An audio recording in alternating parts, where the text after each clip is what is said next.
오늘 저희 교회에 오신 여러분들 진심으로 환영하고 축복합니다. 너무너무 바쁘신 가운데서 귀한 시간을 내어주셔서 이렇게 참석해 주셔서 너무너무 감사합니다. 예수님께서 수고하고 무거운 짐진 자들아 다 내게로 오라, 내가 너희를 쉬게 하리라고 말씀했습니다. 그러므로 이 시간 제가 기도함으로 하나님 앞에 예배 드리도록 하겠습니다. 하나님 아버지, 너무너무 감사합니다. 그동안 이웃 초청 전도주의를 위해서 온 성도들이 기도하는 가운데 주께서 오늘 많은 분들을 보내주시고 구원의 복음을 듣게 하시니 감사합니다. 사람이 하는 것이 아니고 주께서 하신 일임을 저희들이 믿고 하나님께 온전히 영광을 올려드립니다. 성령께서 이 시간 함께해 주셔서 불편한 환경 가운데서도 주님 앞에 간절하게 예배하고 주님을 만나는 축복의 시간이 되게 해 주옵소서. 예수님의 이름으로 기원하옵나이다. 아멘.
참 좋으신 하나님 아버지, 사람을 세상 만물보다도 아름답고 귀하게 창조하시고 생육하고 번성하여 땅에 충만하도록 축복해 주신 창조주 하나님께 감사와 영광을 올려드립니다. 지난 한 주는 예수님을 믿는 자녀들에게 주시는 풍성한 삶의 의미와 목적을 전하며 주님께서 말씀하신 기쁘신 뜻을 쫓아 이후 초청주의를 준비하게 하신 하나님 은혜에 감사를 드립니다. 오늘 교회에 처음 오신 귀한 분들을 주님께서 만나주시고 우리를 구원하시고자 십자가를 지신 예수님의 사랑을 깨닫게 하셔서 그동안 해결할 수 없었던 죄와 인생의 무거운 짐을 내려놓게 하시고 천국을 소망하며 참된 가치를 소유하고 복된 삶을 살게 하옵소서. 울산 남부교회를 통하여 모든 사람에게 예수 그리스도를 전하고 모든 사람을 그리스도의 사람으로 가르쳐 하나님의 선하시고 온전한 뜻을 이 땅 가운데 이루며 경제적으로 어렵고 힘든 시기에 이웃 주민들과 행복을 나누며 희망을 안겨줄 수 있는 교회가 되게 하옵소서. 하나님 아버지, 대통령을 비롯한 위정자들이 국민의 소리에 귀를 기울이고 국민을 위해 일할 때에 갈등과 분열이 사라지게 하시고 특별히 차별금지법과 동성애를 조장하는 반성경적인 악법이 제정되지 않도록 주님께서 역사하여 주시옵소서. 이 시간 존경하는 김대현 담임 목사님께서 기도하며 준비하신 하나님의 말씀을 선포하실 때에 저희 안에 있는 굳은 마음이 부서져 그리스도인의 향기를 풍기는 믿음의 성도가 되길 원하오며 우리를 사망에서 구원하신 예수님 이름으로 기도합니다. 아멘.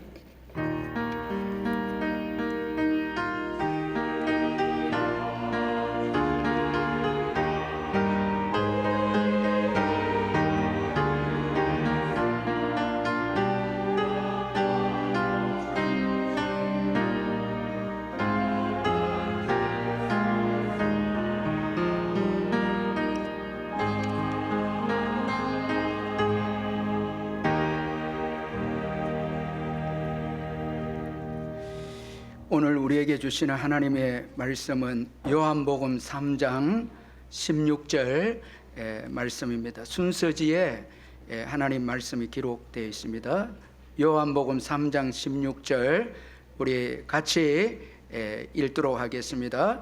하나님이 세상을 이처럼 사랑하사 독생자를 주셨으니 이는 그를 믿는 자마다 멸망하지 않고 영생을 얻게 하려 하심이라. 아멘. 이 시간 헌금을 하나님 앞에 드릴 때 우리 한영숙 권사님 특송으로 영광을 하나님께 돌리겠습니다. 오늘 새로 오신 분들은 헌금에 동참하지 않으셔도 됩니다.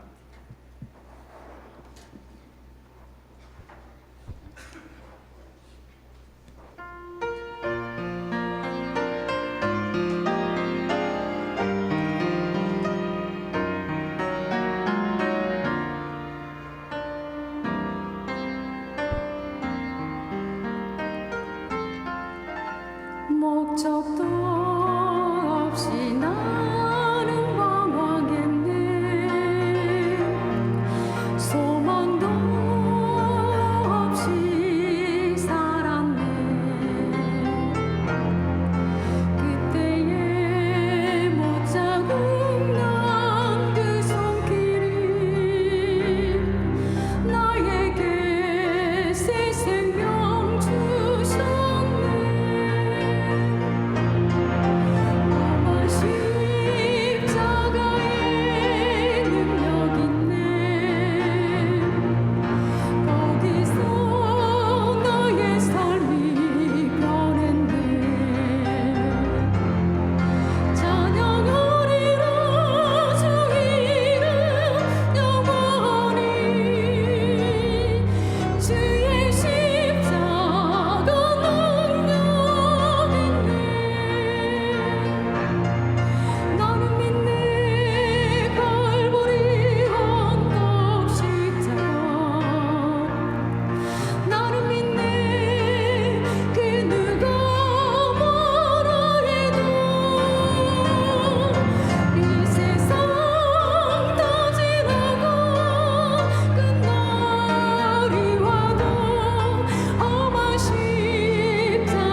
오늘 저희 교회에 오신 여러분들 진심으로 환영합니다.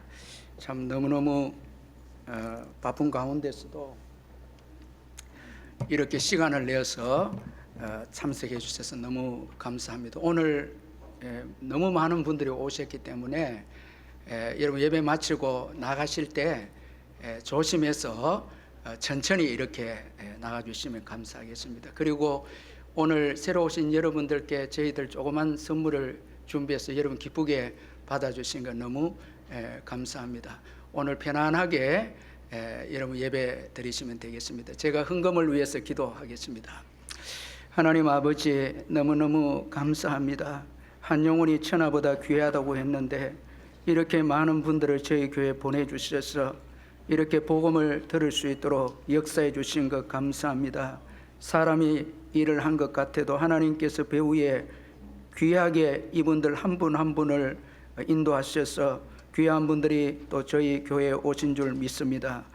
이 시간 성령께서 역사해 주셔서 고달픈 인생의 여정에 예수로 인해서 쉼을 얻고 자유를 얻고 인생의 죄와 죽음의 문제가 해결함을 받는 역사가 일어나게 해 주시옵소서.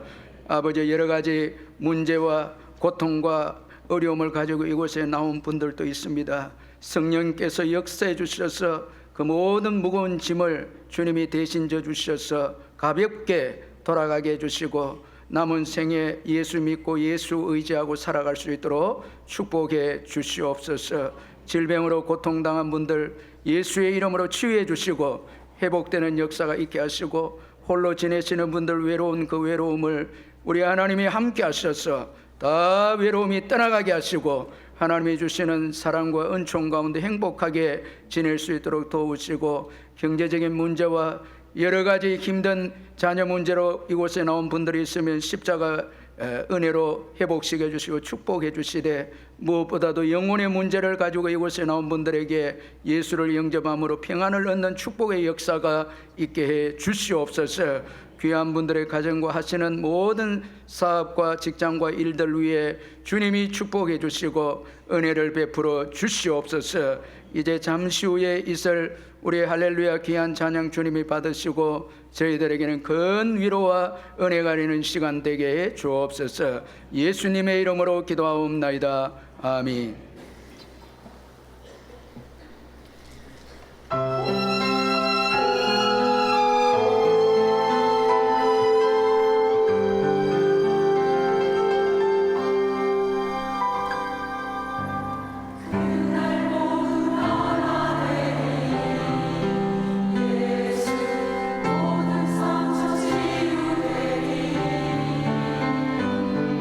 모든 것은 지나가리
정현주 씨의 그래도 사랑이라는 책이 있습니다. 이 책을 보면 어떤 남자의 7살 때 그 이야기를 이 책에 언급을 하고 있는데, 그 내용은 그 남자가 7살이었을 때 집을 잃어버린 그 이야기입니다. 그 남자가 7살이었을 때 이사를 하던 날이었는데, 어머니가 이제 이사를 하고 짐 정리를 이렇게 하다 보니까 너무 바쁘니까 식사를 할 수가 없어서 그 7살 된 아들에게 이제 가게에 가서 라면을 좀 사오라고 그렇게 부탁을 했는데, 이 7살 된 소년이 이제 어머니의 심부름을 이제 받고 라면을 사러 가게에 가서 라면을 샀는데, 문제는 사고 나와서 길을 잃어버리고 말았습니다. 왜냐하면 금방 이사를 왔기 때문에 이 아이는 충분히 라면을 사고 자기 이사 온 집으로 갈 수 있었다고 생각했는데, 라면을 사고 나오니까 완전히 길이 헷갈리고 말았습니다. 그래서 한참 헤매다가 보니까 더 방향 감각이 사라지고 말았습니다. 그래서 이 어린 아이가 지나가는 사람들에게 혹시 우리 집 좀 압니까? 이렇게 묻는 거, 이건 말도 안 되는 그 이야기인데, 어리니까 혹시 우리 집이 어딘지 압니까? 혹시 우리 집을 모르나요? 이렇게 하면서 너무 초조하게 길을 잃은 이 아이가 방황을 하면서 어른들에게 질문을 하는데, 어른들은 당연히 모른다고 그렇게 말을 했습니다. 근데 한참 헤매고 있는 가운데 저쪽 골목에서 엄마가 얘야 하는 소리를 이제 이 아이가 듣게 되면서 크게 울기 시작합니다. 이제 안도의 그 울음이죠. 정말 방황하고 헤매고 있었는데 골목 끝에서 어머니의 목소리가 들려오자 이 아이는 안도의 한숨을 쉬고 그제서야 울음을 터뜨리고 말았습니다. 알고 보니까 엄마가 가르쳐준 집은 바로 자기 등 뒤에 집이 있었는데, 이 아이가 집을 잃어버려서 너무 놀라서 그는 정말 헤매고 방황하고 있었습니다.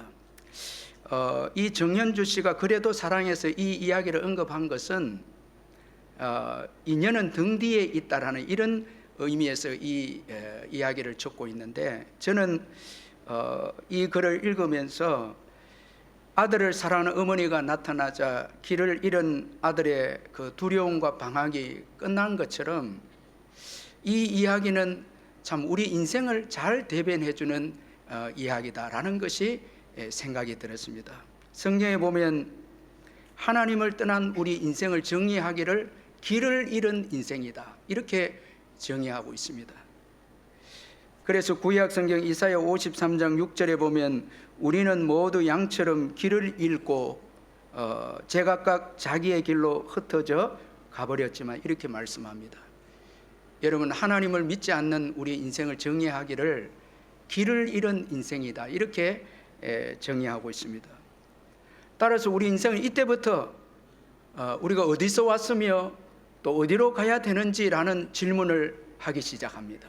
자, 우리 인생은 길을 잃었기 때문에 끊임없이 철학자들, 사상가들이 어디로 왔고 어디로 가는가, 이것이 우리 인생의 중요한 질문이 되어졌습니다. 그러면서 동시에 우리 인생은 길을 잃었기 때문에 방황하게 되고 두려움이 있고 염려가 있습니다. 여러분, 지금 죄송합니다마는 예수를 믿지 않고 하나님 믿지 않고 살아가신 분들은 자기 스스로 주인이 돼서 인생을 살아야 되기 때문에 참 두려움이 있고 걱정이 있고 염려가 있을 것입니다. 무거운 짐을 어떻게 내가 감당해야 되고 이 길이 맞는 길인가, 참 두려워하면서 인생을 헤쳐나가고 도전하고 계시리라 생각이 듭니다.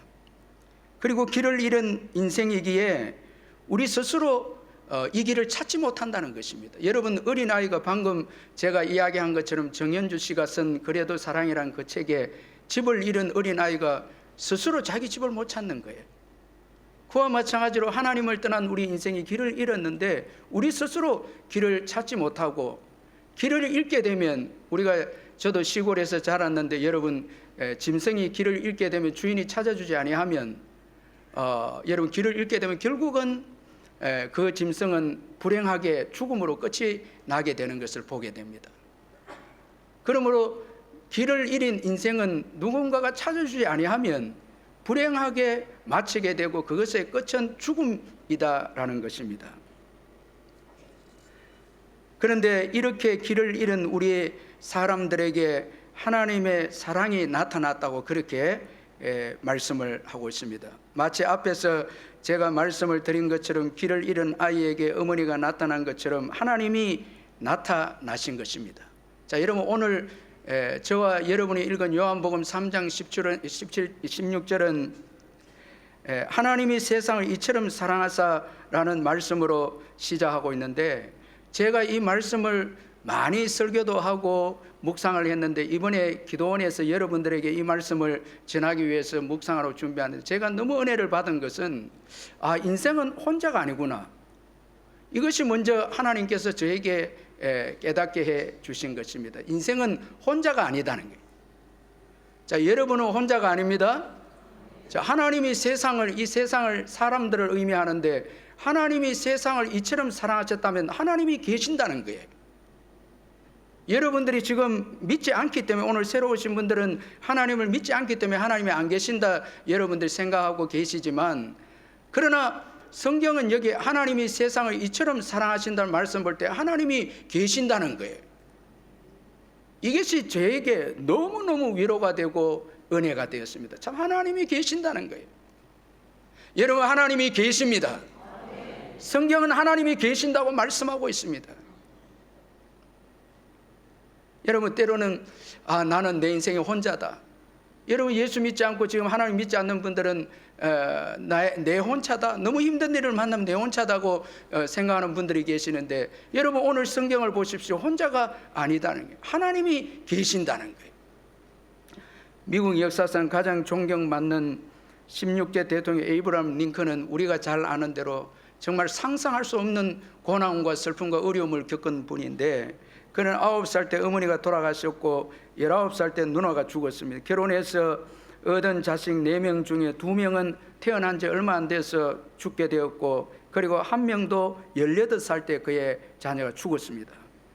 그는 2번이나 신용불량자로 낙인이 찍혔고 빚을 갚는 데 무려 17년이 걸리는 정말 힘들고 어려운 세월을 보냈고, 그 외에도 우리가 알지 못하는 상상할 수 없는 어려움을 겪었는데, 이분이 마침내 이제 대통령이 되었는데, 그때 기자가 질문을 합니다. 당신이 성공한 원인과 사람들로부터 존경받는 이유가 뭐라고 생각합니까? 그렇게 물으니까 링컨이 대답하기를, 저는 다른 사람들보다 실패를 많이 맛보았습니다. 그런데 실패할 때마다 실패에 집중하지 않고 실패에 담긴 하나님의 사랑과 하나님의 계획을 깨닫고 내 실패를 내 인생의 징검다리로 삼아 다시 일어섰습니다. 그때마다 사탄은 저에게 속삭였습니다. 이제 너는 끝장이야. 더 이상 희망이 없어. 너는 노력해도 될 수 없어. 너의 미래는 없어. 그런데 하나님께서는 저에게 이렇게 말씀하셨습니다. 내가 너를 여전히 붙들고 있다. 내가 너를 여전히 사랑한다. 자, 여러분, 링컨이 그 어려움을 이겨낼 수 있었던 것은 그에게 하나님이 계셨고 하나님의 사랑이 그를 붙들고 있었기 때문에 링컨은 그 어려운 가운데서도 승리하는 인생이 된 것입니다. 여러분, 하나님이 계십니다. 그리고 우리가 우리 힘만으로 이 세상을 살아가고 있다고 생각해서도 안 됩니다. 하나님의 사랑으로 살아가고 있는 것입니다. 여러분, 하나님 믿지 않고 예수 믿지 않는 분들은 내 힘으로 인생을 살아간다고, 내가 열심히 하지 않으면 가족들을 먹여 살릴 수 없고, 내가 열심히 하지 않으면 내 직장과 내가 처한 곳에서 아무것도 안 된다고, 그렇게 자기 자신의 힘만을 의지하는 분들이 있는데, 그렇지 않습니다. 여러분, 이 세상을 보면 하나님의 사랑이 없이는 여러분 이 세상에 돌아가지 않는 것입니다. 한 예로 신약 성경 마태복음 5장 45절에 이는 하나님이 그 해를 악인과 선인에게 비추시며 비를 의로운 자와 불의한 자에게 내려주심이라. 여러분, 만약에 비와 해가 없으면 어떻게 살아갑니까? 그런데 하나님께서 의인과 악인에게 비도 내려주시고 해도 비춰 주신다고 말씀합니다. 그러므로 우리가 열심히 해서 내 힘으로 살아가는 것 같아도 이 세상에는 하나님께서 비를 주시고 햇빛을 주셔서 살게 하시고 역사를 주관하시고 역사를 섭리 가운데 이끌어 가기 때문에 악이 만연한 이 세상 가운데서도 여전히 여러분 이 세상은 유지해 가고 있는 것입니다. 하나님의 사랑이 있습니다. 여러분 고달픈 인생의 여정에 내 힘만을 의지하고 살아가고 있다면 이 시간 마음문을 열고 여러분 하나님을 여러분 마음속에 모시기를 바랍니다. 예수님을 구주로 영접하면 예수님께서 우리 인생을 이끌고 있음을 깨닫게 되는 것입니다. 이처럼 하나님의 사랑이 주가 되어서 이 세상이 움직여가고 있고 저와 여러분의 가정이 지금 살아가고 있는 것입니다. 우리가 예수를 믿지 않기 때문에 이걸 깨닫지 못해서 그렇지 모든 가정과 개인과 국가는 하나님에 의해서 움직여져 가고 있고 그 동기가 바로 사랑이라는 것입니다. 하나님께서 세상을 이처럼 사랑하사 이렇게 말씀하고 있는데 그 사랑은 바로 극진한 사랑이라는 것입니다. 여기 이처럼 사랑하사 이 말씀은 무척이나 사랑했고 정말 극진히 무한히 사랑했다라는 의미가 여기에 담겨져 있습니다. 제가 어떤 글을 보니까 사랑에 빠지면 세상의 밝은 부분만 보인다고 그렇게 말했는데 여러분 하나님께서 우리를 너무너무 사랑하시니까 우리와 죄와 허물은 보이지 않고 여러분 우리를 너무너무 사랑하니까 우리를 포기하지 않으시고 그리고 너무너무 사랑하셔서 우리를 구원하고 우리에게 영생을 주시기 위해서 그의 사랑하는 독생자 예수님을 아끼지 아니하고 주셨다고 그렇게 말씀하고 있습니다. 그래서 오늘 본문에 보니까 하나님이 세상을 이처럼 사랑하사 독생자를 주셨으니 말씀하고 있는데 이것은 우리를 너무너무 사랑하셔서 그의 아들 너무 귀한 아들 예수님을 주셨는데 십자가에 우리 죄를 해결하기 위해서 십자가에 내주어서 죽기까지 우리를 사랑하셨다는 거예요.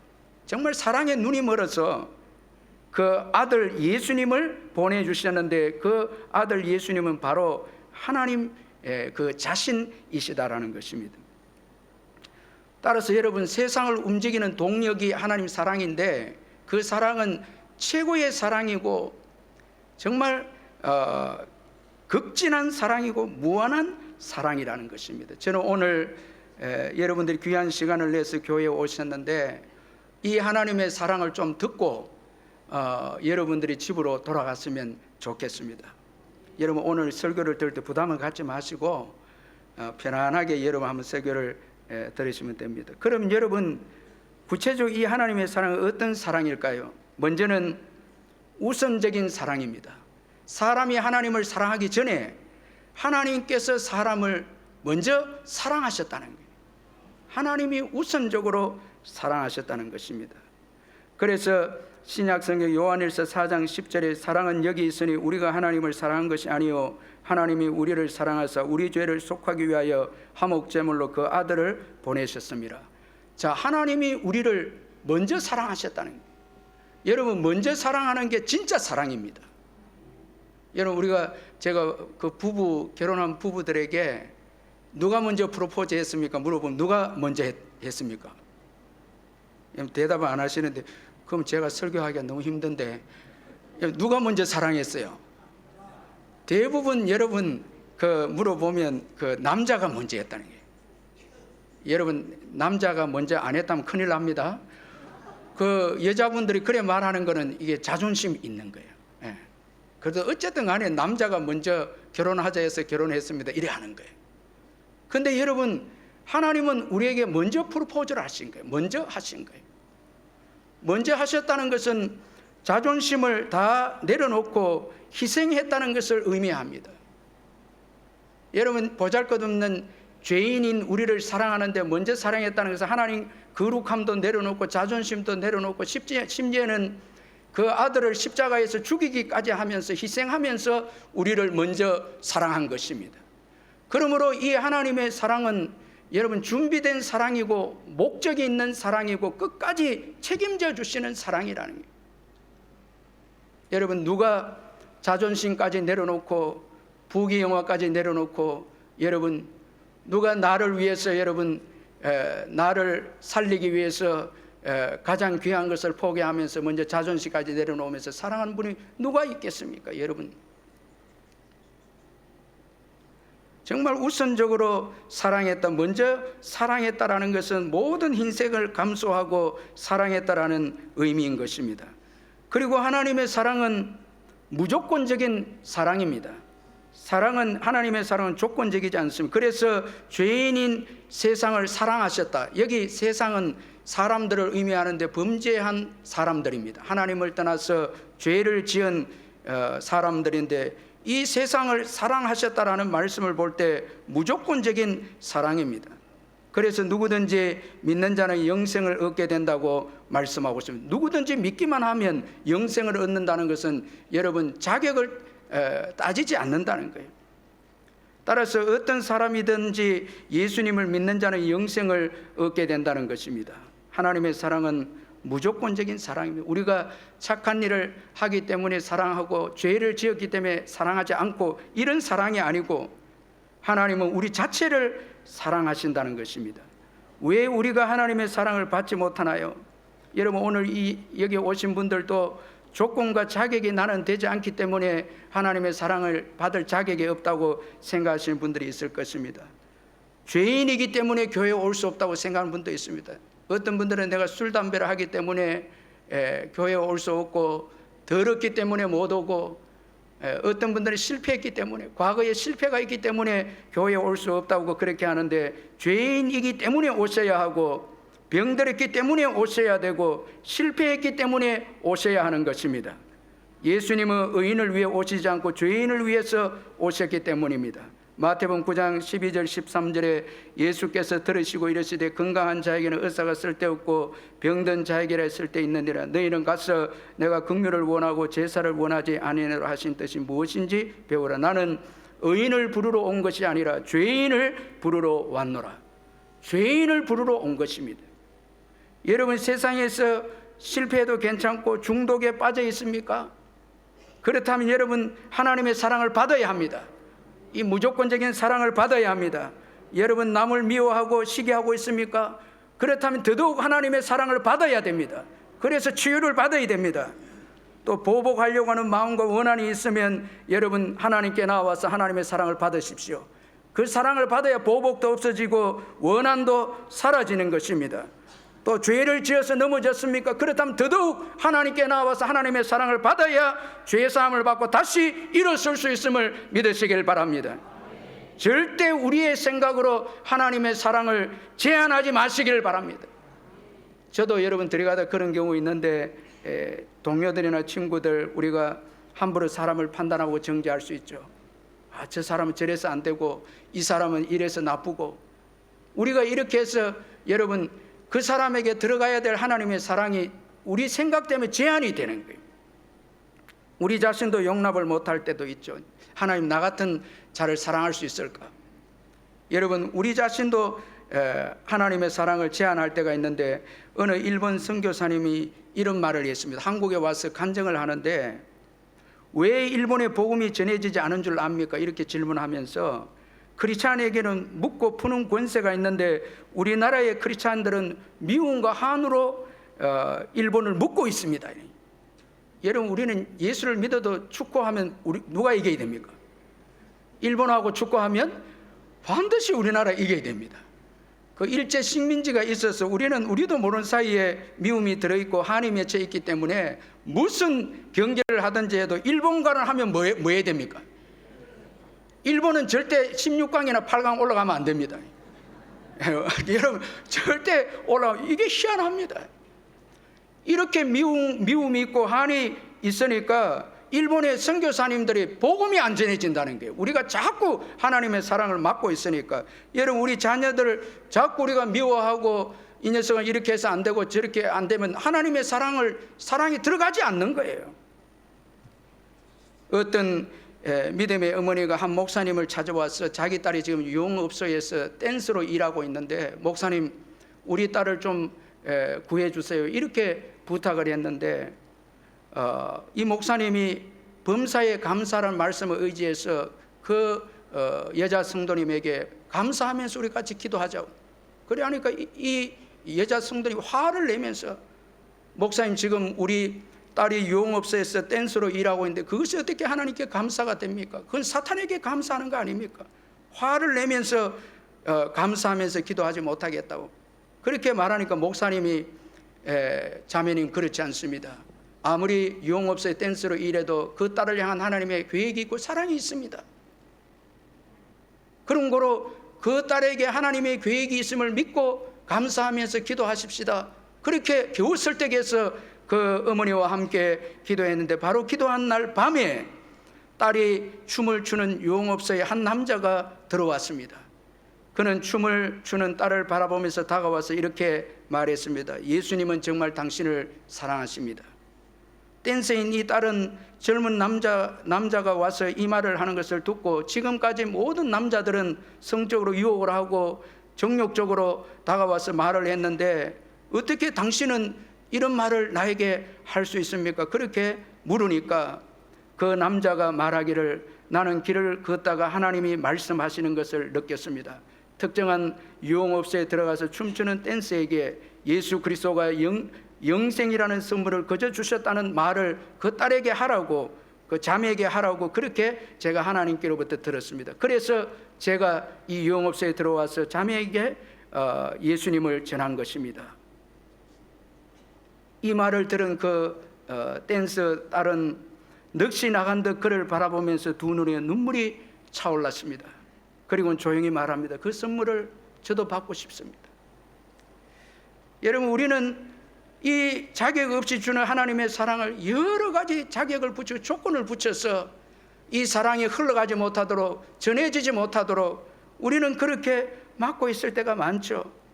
그러나 여러분 하나님의 사랑은 조건 없이 누구에게 다 사랑하는 사랑인 것입니다. 그리고 이 하나님의 사랑은 또 공감적인 사랑입니다. 어느 지하철에서 지하철이 정차한 후에 한참이 지나도록 지하철 문이 닫히지 않았습니다. 5분간 계속 문이 열려 있으니까 한 사람이 무슨 일인가 싶어서 목을 내어서 보는데 그 순간 문이 닫혀서 목이 끼어버렸습니다. 여러분 얼마나 아팠겠습니까? 그런데 갑자기 이 목이 낀 사람이 하하 웃기 시작하는 거예요. 그 옆에 있는 분이 목이 끼어서 아픈데 어떻게 웃느냐고 그렇게 말하니까 그분이 하는 말이 나 말고 한 사람이 또 끼었어요. 이래. 여러분 이처럼 사람은 공감이 되면 그 아픔 가운데서도 위로를 받고 힘을 얻는 것이 바로 공감입니다. 제가 죄송한데 신학교 다닐 때 나이가 많은 우리 형님이 계신 저하고 학년은 똑같은데 참 나이가 많이 공부가 잘 안 되는 거예요. 시험만 치고 나면 이제 저를 보는 거예요. 저도 너무 교회 열심히 일하다 보면 공부를 대충 해서 너도 시험 못 쳤겠지 하면서 저를 보는 거예요. 저도 못 쳤다 하니까 너무 기뻐하는 거예요.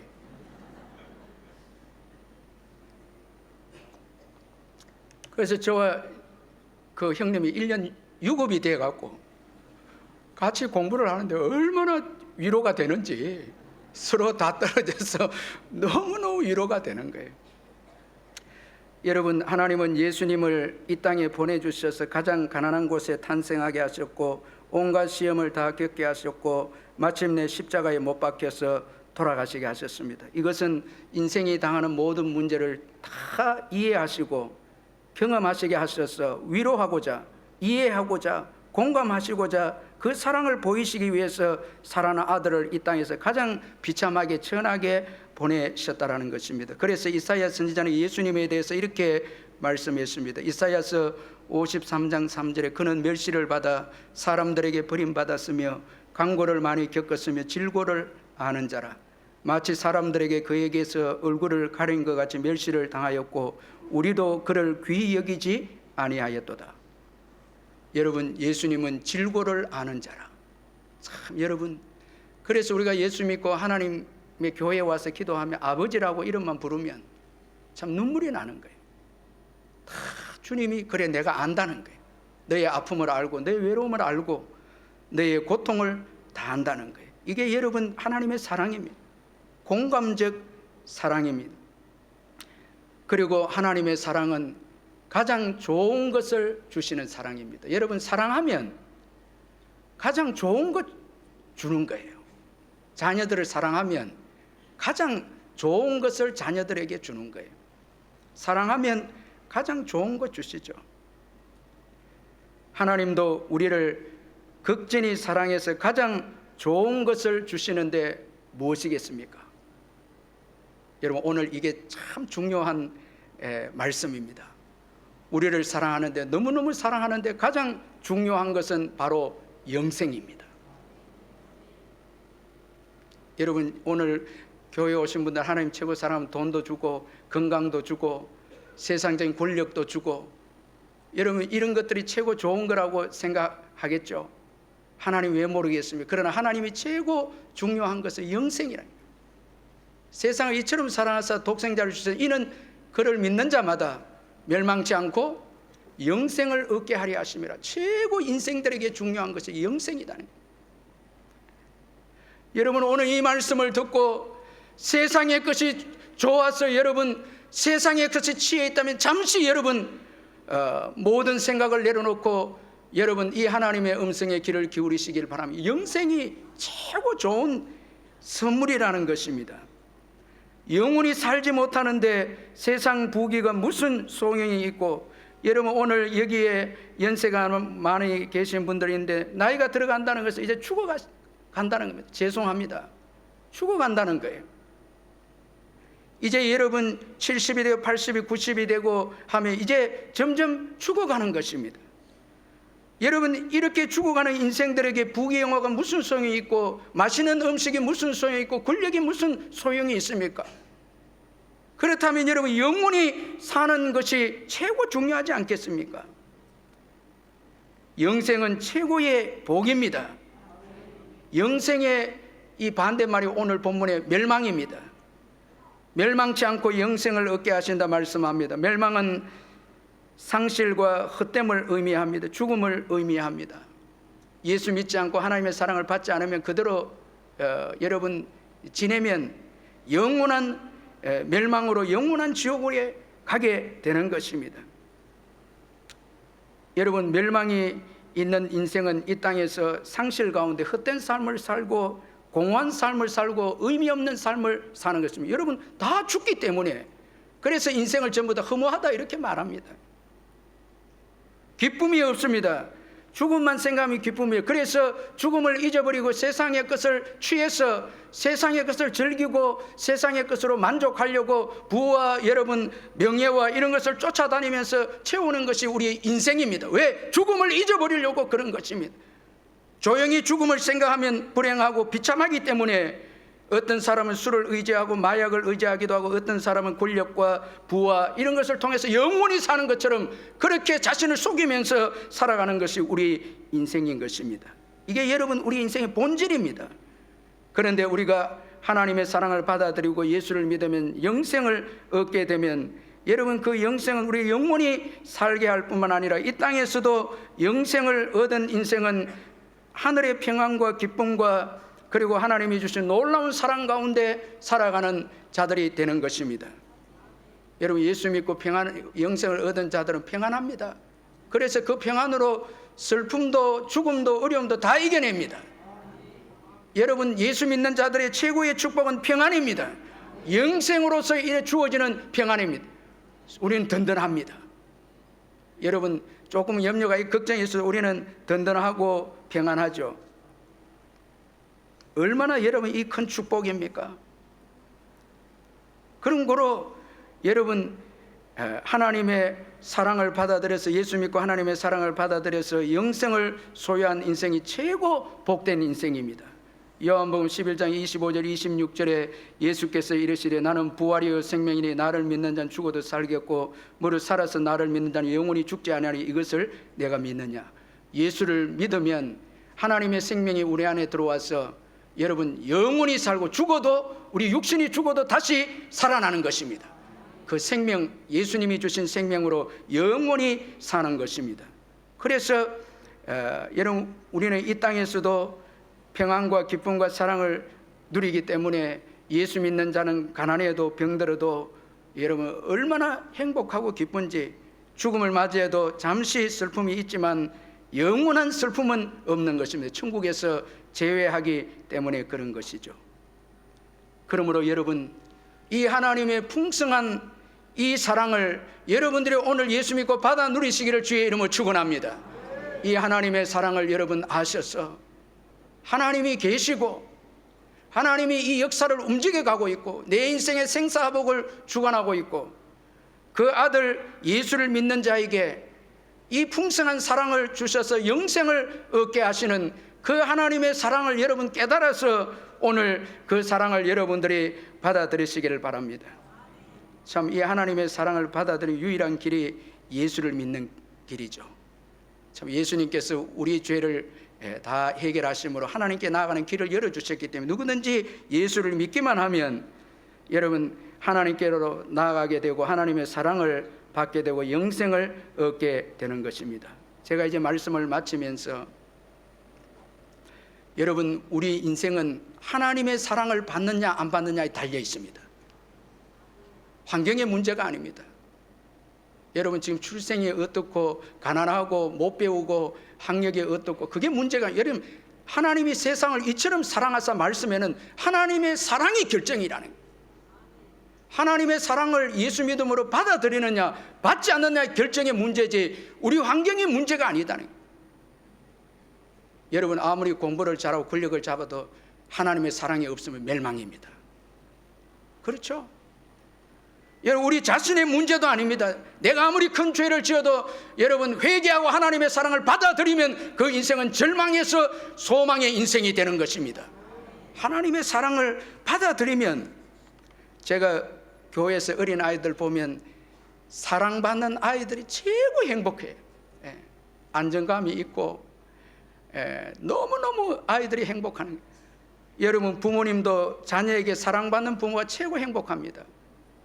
여러분 부모님이 계시고 늘 찾아뵙고 부모님 여러분 같이 걸을 때마다 부축해주고 이런 자녀들이 사랑받고 있다면 그 부모가 얼마나 행복하겠습니까? 만약에 부모가 여러분 자녀들이 사랑하지도 않고 냉대하고 여러분 느끼지 못하면 그 부모가 아무리 재산이 있어도 얼마나 여러분 불행하지 않겠습니까? 여러분 부부도 부자와 연약해도 남편이 아내를 사랑하고 아내가 또 남편을 사랑하면 그 가정이 얼마나 행복합니까? 여러분 이제 말씀 마치는데 아멘 하시고 이제 아멘. 여러분 사랑받는 게 행복이죠. 최고의 행복이죠. 여러분 오늘도 우리 교회에서 여러분들을 사랑하셔서 여러분들을 모셨습니다. 여러분의 행복한 사람들입니다. 최고의 행복한 분은 사랑받는 분이에요. 1950년 말에 한국을 찾은 선교사님이 있었는데 선교사님은 주님이 주신 이 한국 부흥의 꿈을 꿈고 한국 전국을 다니면서 복음을 전하고 젊은이들을 가르쳤는데 이 신학교에서 가르칠 때 수업 중에 어떤 학생이 이런 질문을 합니다. 선교사님, 이 한국은, 이 조선은 마치 하나님이 버리신 땅입니다. 그렇지 않으면 어떻게 이렇게 비참한 상황이 펼쳐질 수 있습니까? 참 아주 참 비판을 하면서 조선에 대해서 하나님이 버린 땅입니다. 그래 하니까 선교사님이 대답해, 그렇지 않습니다. 저는 오히려 여러분이 하나님의 선택을 받은 특별한 사람이라고 생각합니다. 이분이 조선 사람을 자기 자의적으로 해석하기를 초전, 이 추제의 가구분사 초전 피플이라 해서 조선, 이 선택받은 백성이다. 선택받은 백성입니다. 여러분들은 선택받은 백성입니다. 저는 하나님이 여러분들을 특별하게 사용하기 위해서 선택하셨다고 믿습니다. 이 조선을 선택하셨다고 믿습니다.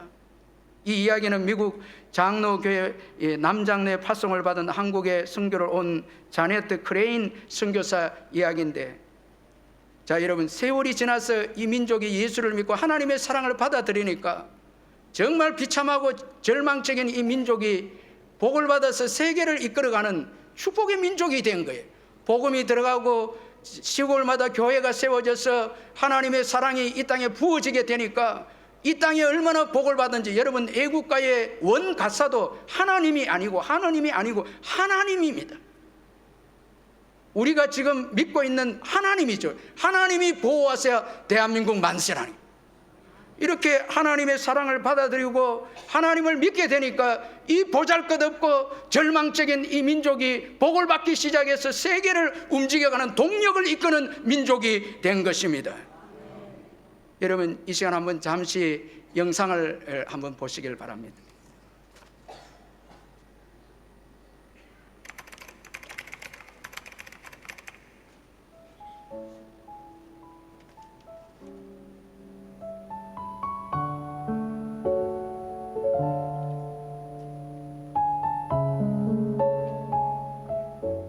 그러니까 내가 완전히 침몰, 망가짐, 인간 같지도 않게 변하고 있었던 거예요. 오직 이 회사 망할까봐 이거 버티고 있느냐고 엉망진창이 됐죠. 근데 그건 망한 것도 아니었어요. 내가 어디까지 갔는지 아세요?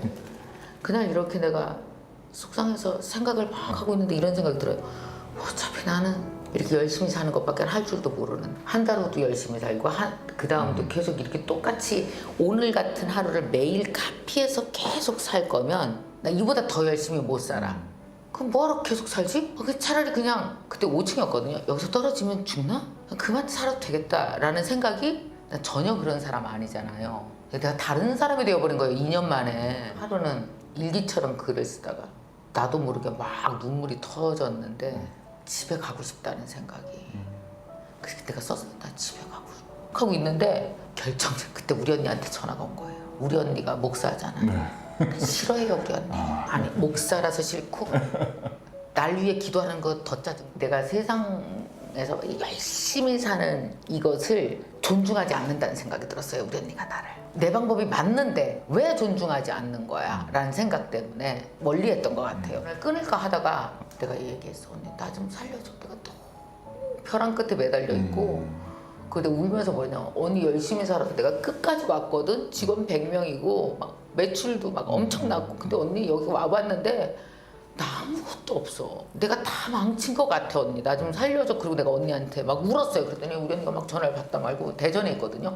알았어 내가 얼른 올게. 그러더니 11시에 운전을 하고 나를 와서 밤 11시에 그날 바로 온 거예요. 와서 막 나한테 진짜 언니가 기도했던 하나님을 나한테 전하고, 미경아 네가 죽어야 돼. 나한테 죽으라는 거죠.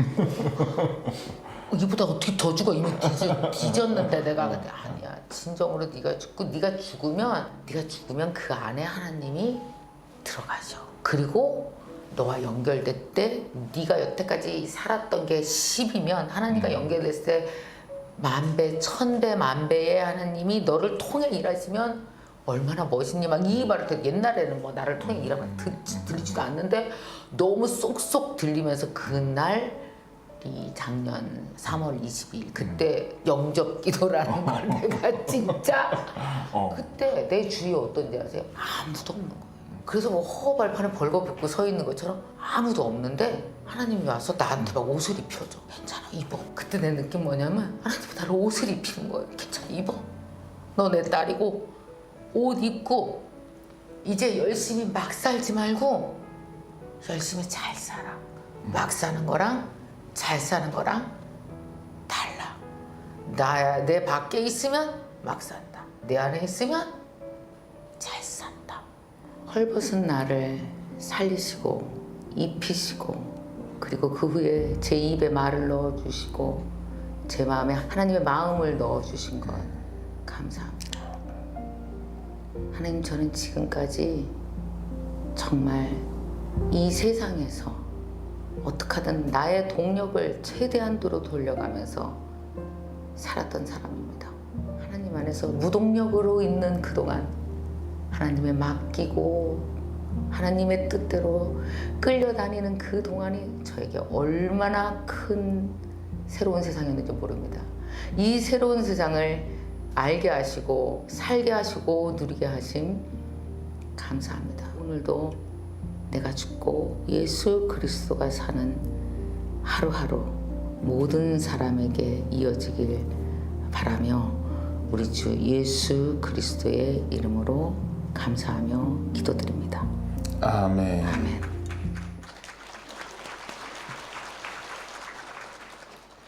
여러분, 하나님의 사랑으로 사는 삶, 참 여기에 축복이 있습니다. 제가 기도하겠습니다. 하나님 아버지 감사합니다. 나만 있었던 게 아님을 깨닫게 해주신 것 감사합니다. 하나님이 계셨고 하나님은 무한한 사랑으로 예수님을 보내주셔서 우리에게 영생을 주셔서 하나님과 관계를 회복하고 우리로 하여금 이 땅에서 평화와 기쁨과 사랑을 누리면서 살게 하시다가 영원한 천국으로 인도하시는 놀라운 계획을 깨닫게 되어졌습니다. 오늘 이곳에 온 우리 귀한 분들, 내 인생 내 힘으로 살고 나 혼자다고 생각하면서 정말 피곤하고 힘들게 살아온 분들, 이제 하나님 믿고 예수님 믿고 영생을 누림으로 행복하고 풍성한 축복을 누리며 미래가 더 복되게 열려지는 축복이 있게 해 주시옵소서. 예수님의 이름으로 기도하옵나이다. 아멘. 우리 다 일어나셔서 찬송합니다.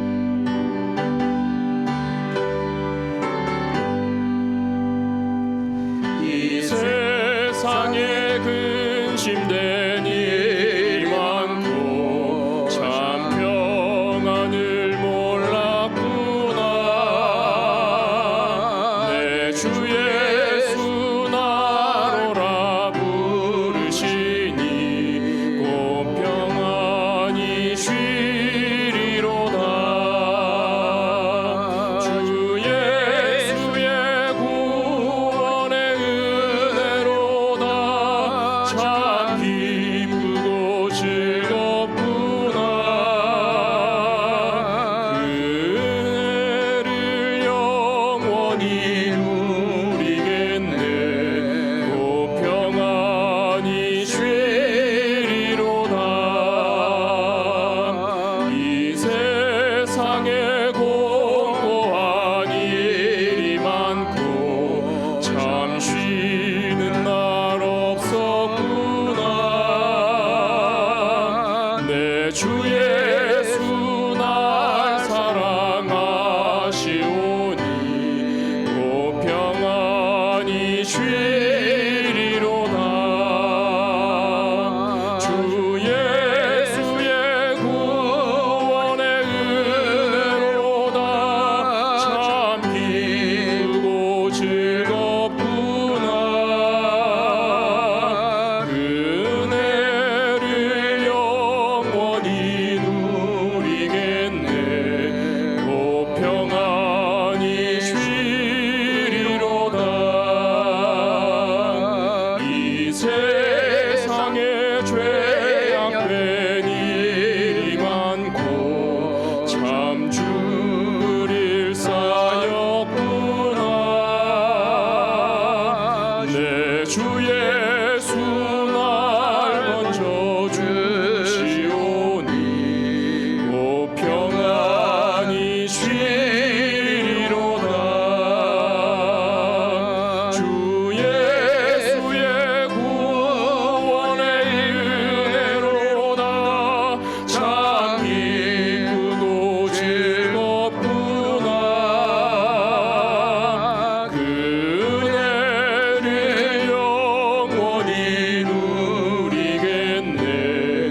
곧 평안히 쉬리로다. 제가 축도하겠습니다. 우리 주 예수 그리스도의 변함없는 은혜와 하나님 아버지의 영원하신 사랑과 성령의 교통하심과 위로하심과 충만하심이 이 예배에 참석한 모든 분들 위해 항상 있을지어다. 아멘.